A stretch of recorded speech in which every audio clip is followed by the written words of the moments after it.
Hello guys, कैसे हो आप? मेरा नाम है गौरव और आज हम बात करेंगे क्या ऑस्ट्रेलिया में रेसिज्म है। शॉर्ट में इसका जवाब है हाँ, ऑस्ट्रेलिया में रेसिज्म है। पर क्या बड़ी सिटीज़ में है, सिडनी, मेलबर्न, या छोटी सिटीज़ में है? एक सर्वे के मुताबिक सिडनी और मेलबर्न में सबसे कम रेसिज्म है। जैसे जैसे हम बड़ी सिटी से दूर जाते रहेंगे, कंट्री साइड एरियाज़ की तरफ या छोटे छोटे गांवों की तरफ, छोटे छोटे शहरों की तरफ रेसिज्म बढ़ता है। For example Brisbane, Gold Coast, या फिर और छोटे छोटे शहर जैसे नॉर्दर्न एनएसडब्ल्यू के जो शहर हैं, बायरन बे हो या हंटर वैली हो, वहाँ थोड़ा ज़्यादा रेसिज्म हो जाता है। लेकिन सिडनी, मेलबर्न में कंपैरेटिवली कम रेसिज्म है। पर वो कौन लोग हैं जिन्हें रेसिज्म का सामना करना पड़ता है? सबसे ज़्यादा रेसिज्म होता है एक सर्वे के आधार पे स्कूल्स में। इंडिया, चाइना, जापान, या फिर जो मिडल ईस्ट से बच्चे आए हुए हैं, mostly as a refugee, for example Iraq, Iran, Afghanistan वगैरह से, इन बच्चों को सबसे ज़्यादा रेसिज्म का सामना करना पड़ता है। एक सर्वे के मुताबिक 10 में से 6 बच्चों को रेसिज्म का सामना करना पड़ता है ड्यूरिंग स्कूल टाइम। पर अच्छी बात यह है, इनमें से ज़्यादा रेसिज्म वायलेंस में तब्दील नहीं होता है। इसको वहाँ के स्कूल और टीचर्स वगैरह मैनेज कर लेते हैं। बट अगेन, ये नहीं होना चाहिए। रेसिज्म स्कूल के बच्चों को सबसे ज़्यादा झेलना पड़ता है। उसके बाद अगर वर्क फोर्स की बात करें, कंपनीज में जॉब करते हैं लोग, इंडिया से, चाइना से, एशियन कंट्री से या मिडल ईस्ट से, रेसिज्म वहाँ भी होता है। एक सर्वे के अकॉर्डिंग 3 में से 1 को रेसिज्म झेलना पड़ता है ऑफिस में। मैं पर्सनली अपनी बात बताऊं तो ऐसा मैंने आज तक नहीं झेला। मैंने तकरीबन 3 साढ़े 3 साल काम किया है, मैंने ऐसा नहीं देखा। अब वो दूसरी बात है कि मैंने जिस टीम में काम किया है, हम एक्चुअली सही बताऊं एशियंस ज़्यादा थे उस टीम में, ऑस्ट्रेलियंस से भी। तो ये भी एक रीज़न हो सकता है। इवन मेरे मैनेजर ही जापान से थे। तो आई गेस ऐसी ऑर्गेनाइजेशंस में रेसिज्म ज़्यादा होता होगा जहाँ के मैनेजर्स यूके से हैं। बट अगेन, ये ऑर्गेनाइजेशन टू ऑर्गेनाइजेशन डिपेंड करता है। मैंने नहीं देखा, 3 कंपनीज में मैंने जॉब किया ऑस्ट्रेलिया में, मैंने रेसिज्म ऑफिस में नहीं देखा है।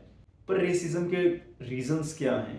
देखो, एक रेसिज्म है Asian racism, Asian sentiment, Asian negative sentiment.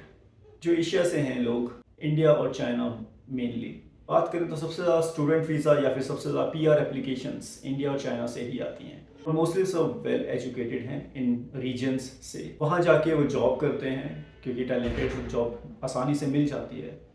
लेकिन उस चक्कर में वहाँ के लोगों को, वहाँ के लोकल लोगों को, ऑस्ट्रेलियंस को फॉर एग्जांपल, उनको वो जॉब्स नहीं मिल पाती या फिर उनके लिए जॉब्स कम हो जाती है। तो एक बड़ा रीज़न बन जाता है रेसिज्म का, ऑफिस में रेसिज्म का।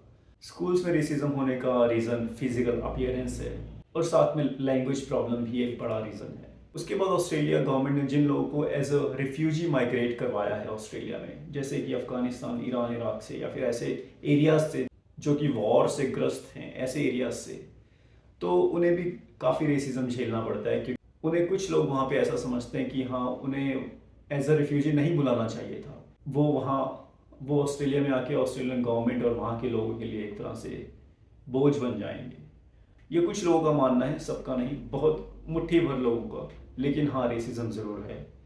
और यही रीज़न है ज़्यादातर लोग जब माइग्रेट होते हैं, ऑस्ट्रेलिया जाते हैं, सिडनी, मेलबर्न प्रेफर करते हैं। बड़े शहर हैं, 50 या 55 लाख के आसपास आबादी है इन 2 शहरों की। बाकी शहर, चाहे वो ब्रिस्बेन हो, चाहे पर्थ हो, चाहे एडलीड हो। एडलीड में मैंने बहुत कम सुना है रेसिज्म, पर सबसे ज़्यादा ब्रिस्बेन में काफ़ी सुना है, गोल्ड कोस्ट में काफ़ी सुना है, कुछ नॉर्दर्न एनएसडब्ल्यू के एरियाज हैं वहाँ काफ़ी सुना है। लेकिन सबसे ज़्यादा लेकिन फिर भी सबसे ज़्यादा रेसिज्म स्कूल के बच्चों को सहना पड़ता है। और पास्ट में भी कई रेशियल अटैक्स होते रहे थे एंड आज भी। इवन मैं अपने एक्सपीरियंसेस बताऊं तो कई मेरे फ्रेंड्स हैं, उनके फ्रेंड्स हैं, वो बताते हैं कि वो अकेले जाते हैं जब ट्रेन्स में, फॉर एग्जांपल सिडनी में ऑफिस जा रहे हैं या ऑफिस से वापस आ रहे हैं रात को 7 या 8 बजे, और अगर कुछ यंग बच्चे उन्हें मिल जाएं कॉलेज के या फिर स्कूल के उस ट्रेन में या बस में, तो वो थोड़ा सा कमेंट पास करते हैं। स्कूल के बच्चे हैं वो सबसे ज़्यादा रेसिज्म ऐसा करते हैं, ऐसा लोग बोलते हैं। मैंने पर्सनली ऐसा नहीं देखा है। मैं पर्सनली कई बार मैंने ऐसे बच्चों के साथ बस और ट्रेन में शेयर किया है जर्नी। वो अपनी वो मस्ती में रहते हैं, वो अपना एंजॉय करते हैं, पर उन्होंने मेरे सामने तो ऐसा कभी कुछ ऐसा नहीं किया है। बाकी सिक्योरिटी को तो ऐसा यार, मैं मानता हूँ कि रात को 10 बजे के आसपास, 10-11 बजे तक घर वापस आ जाना चाहिए, चाहे आप दुनिया के किसी भी कोने में क्यों ना हो। फॉर एग्जाम्पल आप अपने शहर में ले लो यार, क्या आप 10-11 बजे अकेले रात को घूम सकते हो बाइक के ऊपर? कार एक फिर भी सेफ चीज़ हो जाती है, कार में तो बंदा 24 घंटे घूम सकता है, लेकिन सिक्योरिटी के लिए कुछ ज़्यादा होता नहीं है रात को 10-11 बजे। और सेम चीज़ बाहर भी है, आप किसी भी देश में चले जाओ, ट्राई करो 10 या 11 बजे से पहले घर आ जाओ, ताकि कोई भी ऐसा अटैक ना हो पाए, क्योंकि अटैक्स दुनिया के हर कोने में होते हैं। तो ये बोल देना कि इस देश में ज़्यादा अटैक हो रहे हैं, उस देश में नहीं है, ऐसा नहीं। इंडिया में भी ऐसा नहीं है कि रेशियल कमेंटिंग नहीं होती है, बहुत होती है। यहाँ तो even north, south, east, west, central, पता नहीं क्या क्या बोला जाता है, और कुछ कुछ स्टेट्स के लोगों को कई कई नामों से हम बुलाते हैं इंडिया में। तो रेसिज्म हर जगह है। बस ये हो जाता है कि जब हम इंडिया से ऑस्ट्रेलिया जाते हैं तो हमें ये चीज़ें दिखनी शुरू हो जाती हैं। जब तक हम इंडिया में रहते हैं हम भी ये चीज़ें करते हैं इंडिया में, पर हमें इसकी समझ नहीं होती, हमें पता नहीं होता। पर जब हम चले जाते हैं तो हमें ये समझ में आने लगती हैं चीज़ें। तो हमें ट्राई करना चाहिए, इंडिया में भी ऐसा नहीं करना चाहिए। और बाकी अगर बाहर जाएं तो ध्यान रखो अपना, बाकी बहुत कम रेसिज्म होता है।